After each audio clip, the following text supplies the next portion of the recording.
ডাক দিয়ে বললেন, হে উমর যান, আপনি সাথে করে ওই যুবককে আমার দরবারে নিয়ে আসেন। যুবককে রসুলের দরবারে নিয়ে আসা হইল। রাসূলুল্লাহ সাল্লাল্লাহু আলাইহি ওয়াসাল্লাম যুবককে ডাক দিয়ে বললেন, হে যুবক, কি হয়েছে তোমার? কেন এরকম হাউমাউ করে তুমি কান্নাকাটি করতেছো?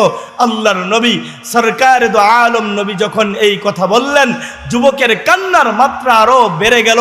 যুবক আরো বেশি কান্নাকাটি করতে আরম্ভ করলেন। আল্লাহর নবীকে সম্বোধন করে যুবক ডাক দিয়া বলে, ইয়া রাসূলুল্লাহ, ইয়া হাবিবাল্লাহ, এই দুনিয়াতে আমার মতো অপরাধী আর কেউ নাই, আমার মতো অপরাধ আর কেউ করে নাই। আল্লাহর নবী সরকারে দো আলম নবী যুবকের এই কথা শুনে যুবককে ডাক দিয়ে বলল, হে যুবক, কি এমন অপরাধ করেছ যে তোমার চেয়ে বড় অপরাধ আর কেউ নেই? এবার যুবক দুইটা চোখের পানি ছেড়ে দিয়া কয়, ইয়া